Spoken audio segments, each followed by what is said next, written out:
The Drumheller's Mercy, When Enemies Became Brothers May, 12th, 1943, 14:42 hours. HMS Drumheller, North Atlantic Patrol. Commander Anthony Griffin stood on the bridge of the Canadian corvette, HMCS Drumheller, reading the decoded message that had just arrived from Naval Intelligence. 8 words changed everything. Multiple U-boat sinkings. Survivors in water. Proceed immediately. The coordinates were 180 miles northeast, 4.5 hours away at maximum speed. In 44-degree water, hypothermia would claim lives within 90 minutes. Griffin knew the mathematics of death. He also knew his duty. The enemy drowning in the Atlantic was still the enemy, but they were also sailors, and the sea made no distinction between nationalities in claiming lives. This is the story of what happened after the 15-minute battle. The story of rescue, redemption, and the unexpected bonds forged between men who should have remained enemies forever. Part 1. The decision. Anthony Griffin was 34 years old in May 1943, a career naval officer from Halifax. He had joined the Royal Canadian Navy in 1929, serving on destroyers and minesweepers before taking command of Drumheller in January 1943. His ship was a class corvette, 205 feet long, 33 feet wide, displacing 950 tons, built for escort duty, designed to hunt U-boats, not rescue their crews. The decoded message provided coordinates and a brief description. American patrol aircraft had attacked a formation of 8 multiple confirmed unknown number of survivors. Proceed with caution, 1 U-boat may have escaped. Griffin faced an immediate command decision. Drumheller was on escort duty with convoy HX-237, protecting 42 merchant ships carrying war supplies to Britain. Standing orders required escort vessels to maintain station with the convoy. Detaching to rescue enemy survivors violated tactical doctrine. His executive officer, Lieutenant James Morrison, voiced the obvious concern. "Sir, if we break from the convoy and that escaped U-boat is operational, HX-237 loses 1/3 of its escort strength. The convoy becomes vulnerable." Griffin studied the chart. The convoy's projected course would take them 200 miles from the incident coordinates. The reported attack had occurred in mid. If survivors had entered the water at 1400 hours, they would begin losing consciousness from hypothermia around 1530 hours. Death would follow within another hour. "We're already at 1445 hours, Griffin said quietly. "By the time we reach them, it will be past 1800 hours, 4.5 hours in that water." He paused, calculating probabilities of survival that decreased with every passing minute. "But some might make it. They're sailors, they're drowning. We're going." Morrison nodded. He had expected nothing else. Every man aboard Drumheller was a volunteer. They had joined the Navy to fight Germans, but they were also mariners who understood the sea's indifference to human conflicts. The ancient law of the sea saved those who predated national flags and political ideologies. Drumheller broke from convoy formation at 1450 hours, her engines pushing to maximum revolutions, 16 knots. The corvette's squat hull, designed for rough Atlantic weather, pounded through moderate swells toward coordinates where men were dying in the water. Part 2. The crew at HMCS Drumheller carried a crew of 85 men. Most were Canadian, though several British sailors served aboard under Commonwealth exchange programs. Their average age was 23. The youngest, able seaman Robert Mackenzie, was 18. The oldest, Chief Petty Officer William Hughes, was 47. They were farmers' sons from Alberta, fishermen from Newfoundland, factory workers from Ontario, shopkeepers' sons from Nova Scotia. Before the war, most had never seen the ocean. Now, they lived on it, hunting submarines in a ship that rolled viciously in Atlantic swells, where fresh water was rationed, where the galley served meals that defied description, where bunks were always damp and sleep was measured in brief intervals. Between watch rotations, they had trained for anti-submarine warfare, dropping depth charges, operating sonar, coordinating with aircraft and other escorts. They had not trained for mass rescue operations of enemy survivors. That training occurred in the hours between receiving the message and arriving at the coordinates. Lieutenant Morrison assembled the crew on the forward deck at 1500 hours. The seas were moderate, the sky clearing, good conditions for what they were about to attempt. "We're proceeding to rescue survivors from multiple U-boat sinkings," Morrison announced. "These are enemy combatants. They may be injured. They will certainly be suffering from hypothermia. Some may be hostile. We treat them as prisoners of war, but first we treat them as survivors requiring medical attention." He paused, scanning faces. Young men who had spent months hunting U-boats, who had lost friends to submarine attacks on convoys they were escorting, who had every reason to hate the men they were about to rescue. "I know what some of you are thinking," Morrison continued. "These are the same men who sink merchant ships, who kill civilian sailors, who fire torpedoes at our convoys. That's true. But right now, they're drowning, and we're the only ship that can reach them. So we're going to pull them out of that water, and we're going to do it right." Seaman William Fletcher, a 22-year-old from Saskatchewan whose brother had died when a U-boat sank his merchant ship the previous year, raised his hand. "Permission to speak, sir." "Go ahead, Fletcher." "My brother drowned because a U-boat put a torpedo into his ship and didn't stop to pick up survivors. Why should we be different?" The question hung in the salt air. Every man aboard was thinking the same thing. Morrison looked at Griffin, who had come forward to hear the briefing. Griffin stepped forward. "I'll answer that, Fletcher. We're different because we're not them. We fight this war by rules they've violated. We treat prisoners humanely because that's what civilized nations do. And frankly, because when this war is over, and it will end, I want to be able to look at myself in the mirror and know I behaved with honor, even when the enemy didn't." He scanned the assembled crew. "Your brother died because you boats are bastards who don't follow maritime law. But we do. We follow it not because they deserve it, but because we're better than them. We save those we can because that's what the sea demands of those who sail it." "Understood." Affirmative murmurs rippled through the crew. Fletcher nodded slowly. "Understood, sir." Griffin continued. "Medical personnel, prepare the sickbay for hypothermia cases. We'll need blankets, hot water bottles, warm beverages, deck, crews, rig lines and nets over the side. These men will be weak, possibly unable to climb aboard without assistance. Engine room, be prepared for slow-speed maneuvering. We'll be approaching men in the water. I don't want propellers anywhere near them." The crew dispersed to their stations. Drumheller pounded northward at maximum speed, trailing a white wake across the grey Atlantic dot. Part 3. The arrival at HMC's Drumheller arrived at the coordinates at 1820 hours. The sun hung low, casting golden light across the ocean. What that light revealed brought Griffin to absolute stillness on the bridge. The water was wrong. Oil slicks stretched in multiple directions. Dark rainbows of diesel fuel spread across the swells. Debris floated everywhere. Wooden planking, life vests, personal effects, parts of submarines, and by some moving, most not.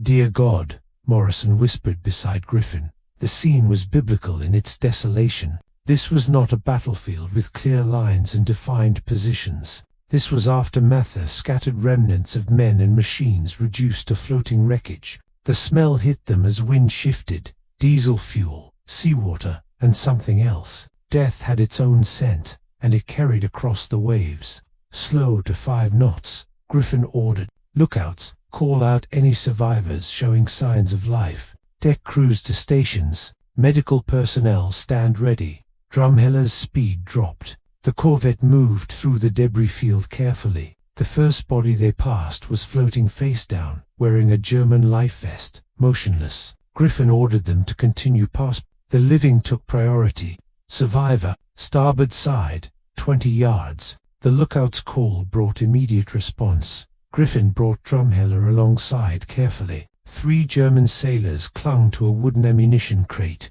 their faces barely above water. Their skin was grey-white, lips blue. Their eyes showed the glassy stare of advanced hypothermia. Seaman Fletcher and Mackenzie went over the side on lines, carrying additional flotation. They reached the first survivor, a young man who couldn't have been older than 20. He was conscious but couldn't speak, couldn't move his limbs. Hypothermia had progressed past the point where victims could help themselves. Fletcher secured a line around the German sailor's chest. "Haul away." Deck crew pulled. The German came up the corvette's side like a dead weight, unable to grasp the rope ladder, unable to do anything but be dragged aboard. They laid him on deck. His face was wax pale, his breathing shallow, his body shaking uncontrollably. "Get him below. Warm blankets, warm drinks." Lieutenant Morrison directed the medical team. 2 sailors carried the German below decks. Fletcher and Mackenzie went back over the side for the second survivor. The rescue operation continued into twilight. Each survivor required careful approach, patient extraction, immediate medical attention. Some were conscious and able to help themselves. Most were not. All were suffering from hypothermia ranging from severe to life-threatening. The crew worked with grim efficiency. There was no celebration, no sense of victory. This was simply work that needed doing, hard, exhausting, emotionally draining work. Pulling cold bodies from colder water, attempting resuscitation on men whose hearts had slowed to dangerous rhythms, wrapping survivors in blankets and forcing warm liquid down throats that could barely swallow. Part 4. The Living and the Dead. By 1900 hours, Drumheller had recovered 42 German 31 showed signs of life, heartbeat, breathing, consciousness at some level. 11 were already gone, kept afloat by their life vests, but departed from bodies that had surrendered to cold. The living were taken to the sick bay, the crew quarters, anywhere warm and dry. The dead were laid on the forward deck, covered with canvas. They would be dealt with later, after the living were secure. The survivors varied in condition. Some, pulled from the water relatively early in the veranda half-hour ordeal, responded quickly to warming treatment. Hot coffee, blankets, and time in heated compartments brought color back to their faces and strength back to their limbs. Others, who had been in the water longer, required more intensive care. Sick berth attendant Thomas Chen, a medical corpsman from Vancouver, worked desperately on 3 men who were barely alive. Their core temperatures had dropped so low that their hearts beat only a few times per minute. Their breathing was imperceptible. They were clinically dying. "We're losing this one," Chen reported to Morrison about a German sailor who couldn't have been older than 19. Heart rate under 20, not responding to warming. "Keep trying," Morrison ordered. Chen kept trying. For another 20 minutes, he tried. The German's heart stopped at 1932 hours. Chen attempted resuscitation for 10 minutes more before Morrison gently pulled him away. "You did everything you could, Chen. He was in the water too long." 2 other severely hypothermic cases stabilized after hours of intensive care. By midnight, 29 German submariners were confirmed alive and recovering. 13 had died, 11 in the water. 2 after rescue, despite all efforts. Part 5. The enemy below decks. The surviving Germans, as they warmed and regained consciousness, found themselves in a situation their training had not prepared them for. They were prisoners aboard an enemy warship, but they were being treated with unexpected humanity. The Canadian crew had set up makeshift accommodations in every available space. Germans occupied crew bunks, while Canadian sailors doubled up or slept in hammocks. Hot food appeared, simple stew and bread, but more substantial than U-boat rations. Coffee, real coffee, was provided freely. Language barriers created awkward moments. Few Canadians spoke German. Few Germans spoke English. Communication occurred through gestures, drawings, and the occasional sailor who knew a few words of the other's language. Seaman Mackenzie, delivering coffee to the forward crew quarters where 6 Germans were recovering, encountered Kapitän Lieutenant Friedrich Ulrich, senior surviving officer from U-548. Ulrich, wrapped in Canadian naval blankets, watched the young Canadian approach with the wary expression of a man unsure whether compassion or brutality awaited him. Mackenzie held out the coffee mug. "Here, it's hot. Be careful." Ulrich took the mug with shaking hands. "Danke," he said quietly. "Thank you." Mackenzie nodded and turned to leave. Ulrich called after him in halting English, "Your ship. You save us." "Why?" Mackenzie paused. He thought of his training, of months hunting U-boats, of orders to destroy enemy submarines without mercy. He thought of what Lieutenant Morrison had said about being different, about being better. "Because you were drowning," Mackenzie said simply. "Because that's what sailors do." He left before Ulrich could respond. Later, Mackenzie would tell the story to his grandchildren, the moment when enemy became human, when warfare's brutal logic was interrupted by something older and more fundamental than national conflicts. Similar exchanges occurred throughout the ship. Canadian sailors and German prisoners, unable to communicate complex thoughts, nevertheless understood each other through the universal language of shared humanity. Men who hours earlier would have killed each other now shared coffee, blankets, and cramped quarters aboard a small warship. Part 6. The burial at 0800 hours on May 13th. Commander Griffin assembled the ship's company on the main deck for the burial service. The 13 deceased Germans, sewn into canvas shrouds and weighted with fire bars, lay on the deck covered with the German naval ensign that Griffin had ordered fashioned from colored cloth found in the ship's stores. This decision had created controversy. Some crew members questioned why enemy dead should receive military honors. Some survivors questioned whether they were being mocked, whether this ceremony was genuine or cruel. Theatre Griffin addressed both concerns. In his brief speech before the ceremony began, "We are here to commit to the deep the bodies of 13 German sailors who died in combat and from the sea's cold. Some of you," he looked at his crew, "question why we honor enemy dead, and some of you," he looked at the German survivors, "may question whether this honor is genuine." He paused, choosing his words carefully. "I order this ceremony because these men were sailors. They died at sea. The sea is their proper resting place, and those who die upon the sea deserve the respect of those who sail it. I don't ask you to mourn them as comrades. I don't ask you to forget they were enemies. I ask only that you recognize them as fellow mariners, claimed by the ocean that makes no distinction between nationalities." The Protestant chaplain conducted the service in English. One of the German prisoners, a radio man who had studied at university and spoke English well, quietly translated for his comrades. The traditional funeral liturgy adapted to naval custom. "We therefore commit their bodies to the deep, looking for the resurrection of the body when the sea shall give up its dead." Each shrouded body was carried to the rail by a mixed detail of Canadian and German sailors. As each body slid over the side into the Atlantic, Canadian and German heads bowed together. The sound of 13 splashes marked 13 lives returned to the ocean. Several German prisoners wept openly. Several Canadian sailors did as well. Seaman Fletcher, who had questioned why they should rescue U-boat crews, stood at attention with tears on his face. Later, he would write to his mother about the funeral. "We buried Germans today, Ma. Enemy Germans. But when they went into the water, they were just sailors like us. Just men who went to sea and didn't come home." The ceremony concluded with 2 minutes of silence. Then Griffin ordered, "Dismissed. Resume normal watch rotation."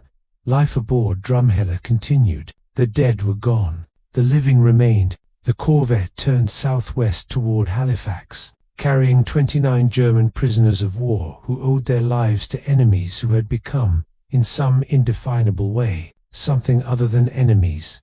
Part 7.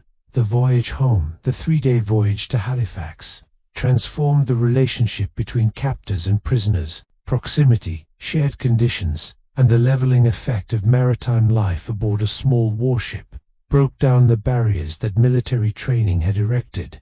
The Germans, as they recovered strength, began helping with ship's work. Technically, Geneva Convention protocols prohibited requiring prisoners to perform military labor, but cleaning duties, galley assistance, and other non-combat work were offered voluntarily and accepted gratefully. The Germans wanted to contribute, to not be simply cargo. Kapitän Lieutenant Ulrich, as senior German officer, formally requested permission to have his men assist with ship's routine. Griffin granted permission, noting in his log, "German PWS have requested work assignments. In the interest of morale and occupation, approved for non-military duties." German and Canadian sailors worked side by side, swabbing decks, preparing meals, conducting routine maintenance. Language remained a barrier. but work created its own language. A German machinist's mate with engine experience spent hours in Drumheller's engine room with the Canadian engineering crew, communicating through sketches and demonstrations about diesel systems that were remarkably similar, regardless of which nation built them. The evening of May 14th, someone produced a mouth organ. A Canadian sailor began playing folk songs from the Mar. Then a German sailor took the instrument and played German tunes. The music session in the forward crew space became spontaneous entertainment. Men from two nations who should have hated each other instead, sharing the universal human comfort of music. Lieutenant Morrison, observing the scene, commented to Griffin, "Sir, I'm not sure whether this is a prisoner transport or some kind of bizarre maritime brotherhood." Griffin smiled slightly. "It's both, Lieutenant, and maybe that's exactly what we need right now. A reminder that underneath the uniforms, we're all just men trying to survive the sea and the war." Part 8. The interrogation. Naval intelligence officers came aboard Drumheller on May 15th, while the corvette was still approaching Halifax Harbor. The intelligence value of capturing 29 U-boat crewmen, including 3 officers from a major operational disaster, was enormous. The interrogations began immediately. Conducted in a makeshift intelligence center set up in the wardroom, the prisoners, now recovered physically, faced skilled interrogators who combined tactical questioning with psychological assessment. Kapitän Lieutenant Ulrich, a senior officer, went first. He provided name, rank, and serial number as required by Geneva Convention protocols. He refused to provide operational information about U-boat capabilities, bases, or tactics, but he talked about Operation Sea. He described the formation, the attack, the desperate 15 minutes that killed 382 comrades. He talked because the operation was over, its security irrelevant, and because talking helped process trauma that he not yet fully comprehended. The intelligence officers listened carefully as Ulrich described German assumptions about Allied air patrol ranges, about the supposed safety of the mid-Atlantic gap, about their complete surprise when the Liberator appeared. Every detail confirmed what Allied intelligence already knew. Germany had no knowledge of VI modifications or centimetric radar. When asked why, 8 U-boats had been sailing in formation on the surface in broad daylight, tactic that violated basic submarine doctrine. Ulrich's answer was simple and damning. "We believed the aircraft could not reach us. Our intelligence said it was impossible. We were wrong." The interrogations revealed the extent of German intelligence failures. The prisoners genuinely believed they had been operating in a safe zone. They had no knowledge of signals intelligence, no understanding that their operational plans had been compromised weeks before execution. The interrogators documented everything, producing reports that would influence Allied anti-submarine strategy for the remainder of the war. But the interrogations also revealed something that intelligence officers had not expected: the profound psychological impact of the German prisoners' treatment by their Canadian captors. Several prisoners volunteered information not because of interrogation techniques, but because they felt compelled to reciprocate the humanity shown them. One prisoner, a young torpedo mechanic from U-543, told his interrogator, "You pulled us from the water when you could have left us to die.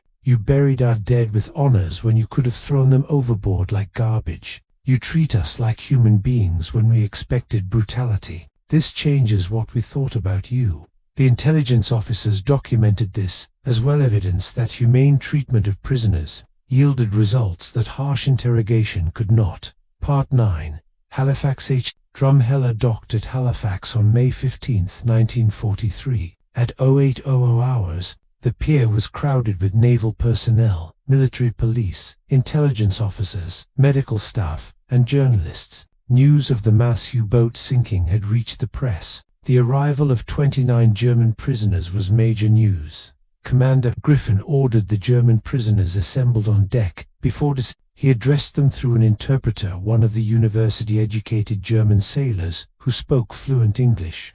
"You are now prisoners of war and will be transferred to proper POW facilities. You will be treated according to Geneva Convention protocols. Your families will be notified of your capture through international Red Cross channels. You will be given opportunity to write letters that will be reviewed by censors and forwarded if approved. He paused, then continued. I want you to understand something. We saved you because that's what sailors do. We treated you with dignity because that's what civilized nations do. But make no mistake, we remain enemies. This war continues. My ship will return to hunting U-boats, and if we encounter them, we will destroy them. The compassion shown you does not extend to the submarines that threaten Allied shipping. Kapitän Lieutenant Ulrich, standing at attention, spoke in English. Commander Griffin, may I respond? Griffin nodded. Go ahead. On behalf of the surviving crew members, I thank you and your men for saving our lives and treating us with honor we did not expect. We understand we are prisoners. We understand we are enemies. But we also understand now that there are different ways to be enemies. You have shown us this. It is something we will remember. Ulrich saluted formally. Griffin returned a salute. The gesture enemy officers acknowledging mutual respect, despite continued hostilities, was photographed by naval photographers. The image would appear in Canadian newspapers the following day, generating both praise and controversy. The prisoners disembarked under military police guard. They were transported to a temporary holding facility, then to permanent POW camps in Ontario and Quebec. Most would spend the next 2 years in captivity, working on Canadian farms, learning English, and slowly adjusting to the reality that the war they had fought was not the war they had believed in. Part 10. The Farm Labor Under Geneva Convention Protocols. Prisoners of war could be assigned non-military labor. Canada, facing severe agricultural labor shortages as men joined the military, established programs allowing POAs to work on farms under supervised conditions. By summer 1943, most of the Drumheller survivors had been assigned to farm labor programs in rural Ontario and Quebec. They worked alongside remaining farm families, planting, harvesting, maintaining equipment. They were paid minimal wages, fed well, and housed in converted barns or outbuildings. The experience was surreal. These were men who had spent months in steel tubes under the ocean, hunting merchant ships, evading destroyers, living with the constant possibility of violent death. Now they milked cows, harvested wheat, repaired fences, and learned about Canadian agriculture. The relationship between German prisoners and Canadian farming families varied. Some families treated prisoners with cold formality, following regulations but maintaining emotional distance. These were often families who had lost sons in the war, who could not reconcile feeding enemy soldiers, while their own children fought and died overseas. Other families developed genuine relationships with prisoners. Shared work created bonds. Language barriers fell, as Germans learned English and Canadians learned bits of German. Evening meals sometimes included prisoners eating with farm families. Conversations occurred about topics far removed from war weather, crops, livestock, family, hope for the future. Friedrich Ulrich was assigned to a farm near Guelph, Ontario, owned by the Morrison family in no relation to Drumheller's Lieutenant Morrison. The Morrisons had 3 sons, 2 serving overseas, 1 killed at Dieppe in 1942. Mrs. Morrison initially opposed having a German prisoner on their farm. That German might have killed my son, she told her husband. How can you expect me to feed him? Mr. Morrison, a pragmatic man facing a harvest he couldn't complete without help, responded, Margaret, the German government killed our son. This German is just a sailor who got himself sunk. We need the help. The government pays us. And truth be told, I'd rather have a German prisoner eating our food and working our land than rotting away doing nothing. At least this way something good comes from something bad. Ulrich arrived in June 1943. He was polite, hard-working, and painfully aware of the awkwardness of his situation. He worked 14-hour days during harvest season, never complaining, always volunteering for the hardest tasks. He learned English rapidly. He spoke little about the war but answered questions honestly when asked. 3 months into his work assignment, Mrs. Morrison found him sitting alone in the barn, crying. It was August 12, 1943, 3 months to the day since the attack that killed his crewmates. She almost left him to his grief. Instead, Something moved her to approach. "You're thinking about your friends," she said quietly. Not a question.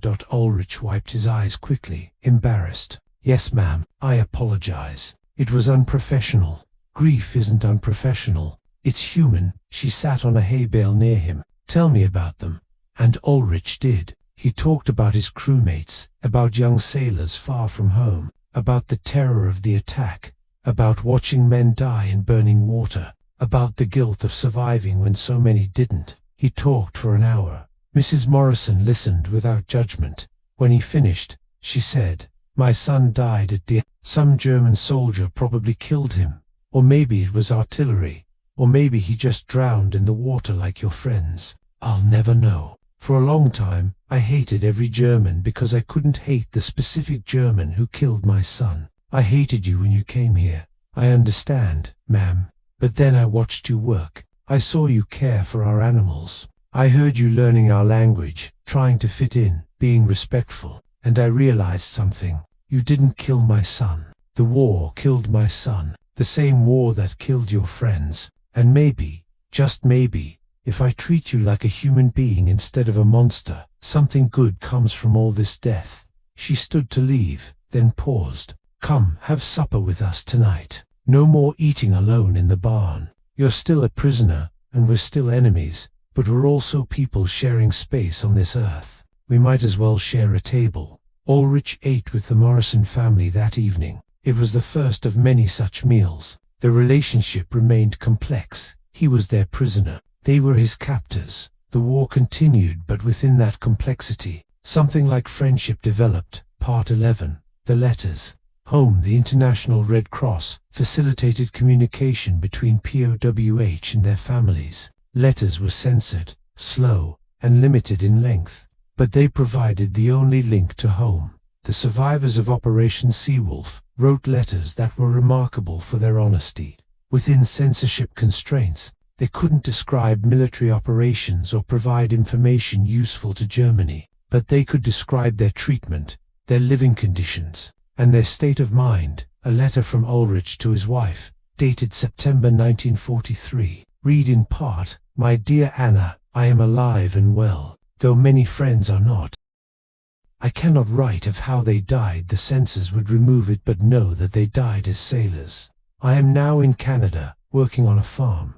The family treats me with unexpected kindness. The food is good, the work is honest, and I am slowly learning that the world is more complicated than we were told. I think of you and the children every day. I pray this war ends soon so I can return to you. With all my love, Friedrich."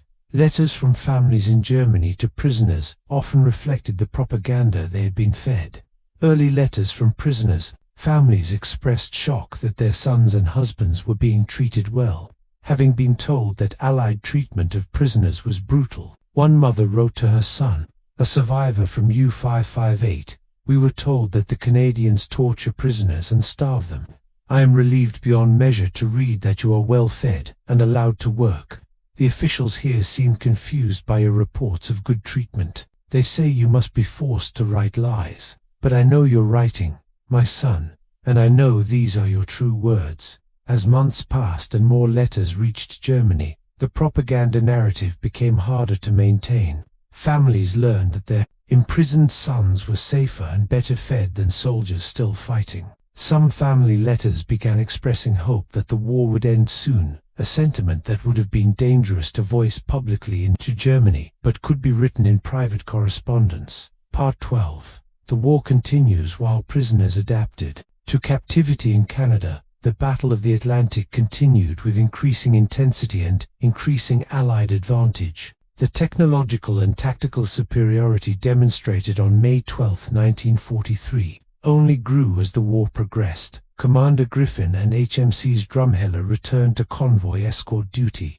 Over the next 2 years, Drumheller participated in sinking 2 more U-boats and assisted in damaging a 3rd. Griffin never spoke publicly about the rescue operation, though it was noted in his service record and contributed to his promotion to captain in 1944. The crew of Drumheller changed over time through rotation and casualties. By war's end, only A handful of men who had participated in the May 1943 rescue remained aboard, but the story of pulling 29 Germans from the Atlantic became part of the ship's identity, told and retold to new crew members as a defining moment in Drumheller's service. Lieutenant Morrison, who had supervised much of the rescue operation, received command of his own corvette in 1944. He survived the war and eventually rose to Rear Admiral in the post-war Royal Canadian Navy. In his retirement memoirs, he wrote about the rescue. "We saved 29 Germans that day, not because they deserved saving, they had been trying to sink our merchant ships, but because we needed to prove to ourselves that we could remain human while fighting an inhuman war. It was important for our souls, more than for their lives." The intelligence gathered from the prisoners contributed to refined Allied anti-submarine tactics. The confirmation that Germany lacked knowledge of VLR capabilities and centimetric radar allowed Allied forces to exploit these advantages without fear of German countermeasures. The prisoners' descriptions of U-boat operational procedures, while carefully limited to avoid revealing current tactics, still provided useful context for analyzing submarine behavior. Part 13. The turning point, the Battle of the Atlantic, had been turning in the Allies' favor before May 12, 1943, but Operation Seewolf's destruction marked a psychological turning point that accelerated Germany's defeat at sea. U-boat losses mounted through late 1943 and 1944. The combination of long-range aircraft, improved radar, signals intelligence, escort carriers, and hunter-killer groups made the Atlantic increasingly lethal for submarines. German U-boat command shifted from offensive operations to defensive survival. The wolfpacks that had terrorized Allied shipping dissolved into individual boats, trying desperately to evade detection. By 1944, the casualty rate among U-boat crews exceeded 70%. New crews sailed, knowing their chances of survival were minimal. Some boats never returned from their first patrol. The strategic impact of submarines on Allied shipping declined to negligible levels. The Battle of the Atlantic was effectively won, though U-boats continued operating until the war's end. The prisoners in Canadian camps watched this progression through news reports and letters from home. They understood their sacrifice had bought Germany nothing. The operation they had participated in had failed catastrophically. The war they had fought was lost. These realizations arrived gradually, through accumulated evidence that even German propaganda could not fully obscure. For some prisoners, this recognition brought relief. The war would end. They would survive. They could return to families. For others, it brought despairs of sacrifice wasted. Comrades dead for nothing. The cause they had believed in revealed as doomed from the start. Part 14. War's End. Germany surrendered unconditionally on May 8, 1945. The announcement reached POW camps in Canada within hours. The prisoners' reactions varied dramatically. Some celebrated quietly the war was over. They had survived. They could go home. Others grieved for dead comrades, for defeated Germany, for the uncertain future. Many felt both simultaneously. Joy and sorrow intertwined in ways that made simple celebration impossible. Repatriation occurred slowly. Germany was in chaos, divided into occupation zones, struggling with destroyed infrastructure and collapsed administration. Canadian authorities had no urgency to repatriate prisoners who were providing useful farm labor. Most prisoners remained in Canada through the rest of 1945 and into 1946. Friedrich Ulrich returned to Germany in February 1947, nearly 4 years after being pulled from the Atlantic by Drumheller. He found a country he barely recognized. His home city of Hamburg was largely rubble. His wife and children had survived the war but suffered through years of bombing, food shortages, and Soviet advance. The Germany he returned to was occupied, divided, and struggling to survive. The ideologies that had driven the war seemed like fever dreams in the cold reality of defeat. Ulrich, like millions of German veterans, faced the challenge of building life in the ruins of the nation they had fought for. He found work as a merchant marine officer, returning to the sea but now on commercial vessels rather than submarines. He never spoke publicly about the war for years. But privately, to family and close friends, he told the story of May 12, 1943, the attack that killed 382 comrades, and the rescue that saved 29. Part 15, Reunion in 1963, 20 years after the events of May 1943. Friedrich Ulrich received an invitation that changed his perspective on the war. HMC's Marguerite, successor vessel to HMC's Drumheller, was being christened in Halifax. Commander Anthony Griffin, now retired Rear Admiral Griffin, was attending the ceremony. The Canadian Navy invited surviving German prisoners, rescued by Drumheller, to attend as honored guests. Ulrich almost declined. Returning to Halifax meant confronting memories he had spent 20 years trying to process. It meant facing the men who had saved him while his comrades drowned. It meant acknowledging publicly his gratitude to former enemies. But he accepted. 6 other German survivors made the journey from Germany to Canada for the ceremony. They traveled together. 7 men bound by shared trauma and shared survival. The reunion occurred on a sunny May afternoon in Halifax Harbour. Admiral Griffin, now 54 years old, greeted the German veterans warmly. Also present were a dozen Canadian veterans who had served on Drumheller during the war, including Seaman William Fletcher and Seaman Robert Mackenzie. The initial moments were awkward, former enemies meeting 2 decades later, carrying complex memories of violence and compassion, didn't know quite how to behave. Handshakes were formal, conversation was cautious. But as the afternoon progressed, barriers fell. Shared maritime experience provided common ground. Stories were exchanged: Germans describing U-boat operations, Canadians describing convoy escort duty. Each side gained insight into what the other had experienced. Fletcher and Ulrich talked for an hour. Fletcher described losing his brother to a U-boat attack, his initial anger at being ordered to rescue Germans, his gradual understanding that saving drowning men was simply what sailors did. Ulrich described the terror of the attack, the cold Atlantic claiming his crewmates, his surprise at the humanity shown by enemies who could have left him to die. "I hated you when we pulled you out," Fletcher admitted. "I wanted to leave you in the water. I'm not proud of that, but it's true. I would have felt the same," Ulrich responded. "War makes us hate. It's what comes after war, whether we continue hating or find something else that defines us." The ceremony itself was emotional. The christening of HMC's Marguerite honored Drumheller's service, including the rescue operation of May 1943. When Admiral Griffin gave his speech, he acknowledged the German veterans in attendance. 20 years ago, these men were our enemies. We fought them with determination. But when they needed rescue, we saved them because that's what the sea demands of sailors. Today they stand here not as enemies but as fellow mariners, survivors of a war that took too many lives on all sides. Their presence honors Drumheller's memory and reminds us that even in war, humanity can persist. Ulrich was invited to speak.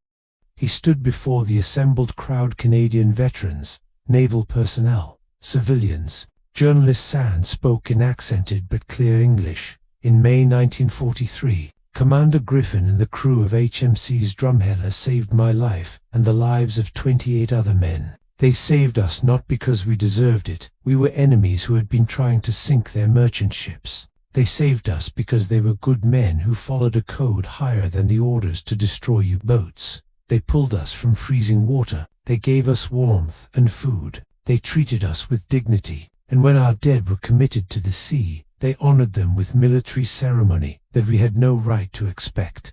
For 20 years, I have tried to understand this. Why would enemies show such compassion? The only answer I have found is this: because they chose to be better than the war required them to be. They chose humanity over hatred, and in doing so, they taught us German sailors who thought we understood war that we understood nothing of real courage. It is easy to fight. It is easy to hate. What Commander Griffin and his crew did was much harder. They saved those they could have left to die. They honored those they could have dishonored. They proved that even in the worst of wars, the best of humanity can survive.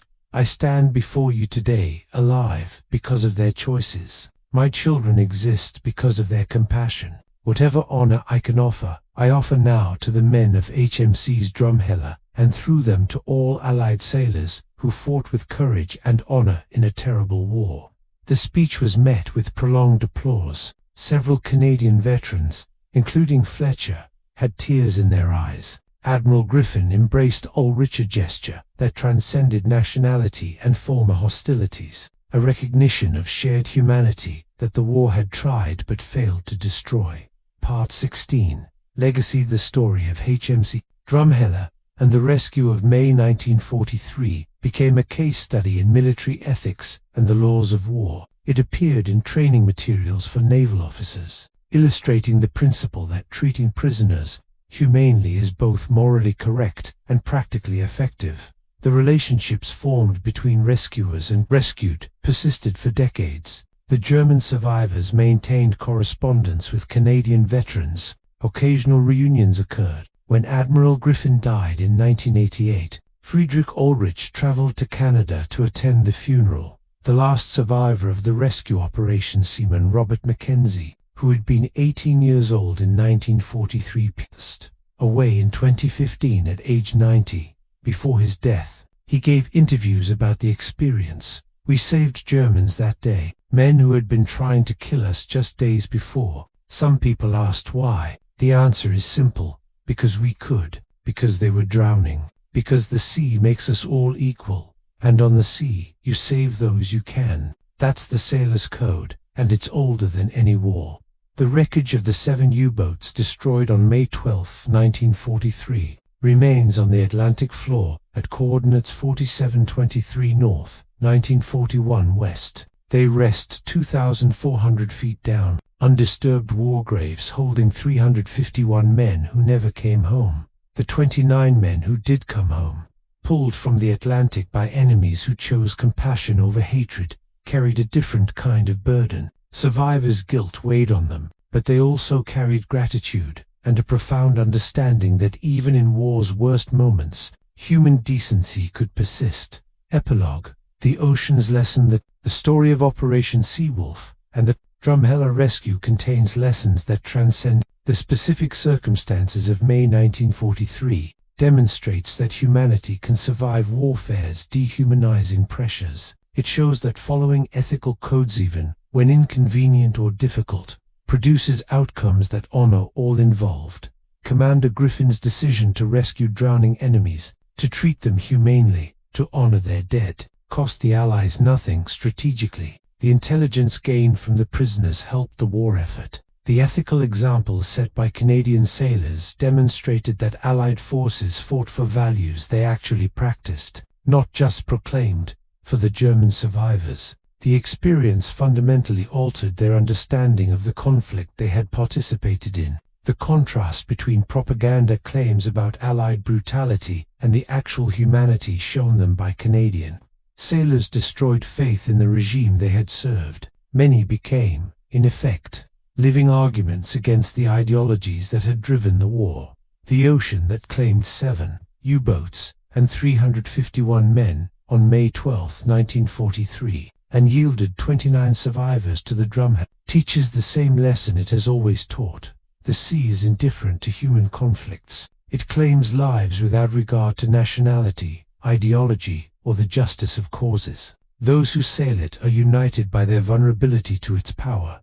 The men who serve at sea, whether on submarines, corvettes, battleships, or merchant vessels, understand this truth at a visceral level. They are sailors first, nationals second. The code that demands they save those they can, that they honor those lost to the sea, that they treat fellow mariners with respect, regardless of flag, predates nations and will survive them. HMC's Drumheller served until 1945, and was decommissioned shortly after war's end. The ship was broken up for scrap in 1946, but the story of what her crew did, on May 12 to 15, 1943, endures as testimony to the possibility of maintaining humanity, even in war's darkest moments. The last words belong to Admiral Griffin. From a speech given late in life: "We fought Germans for 4 years. We sank their submarines. We killed their sailors. We did our duty as we understood it. But on one afternoon in May 1943, we had a different duty: to save those we could from drowning. We did that duty to. Both were necessary. Both were right. The war required us to be warriors. The sea required us to be sailors. We managed, somehow, to be both. That is what I'm most proud of from all my years of service.